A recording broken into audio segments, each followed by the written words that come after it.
Okay, so this is a video of our filler for our tub. So a couple of issues it's got. Number one, as you can see here, cold is all the way here, and it's actually all the way hot right now. So I turn this all the way cold.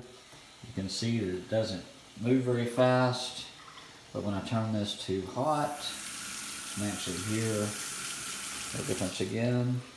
Cold, hot, and then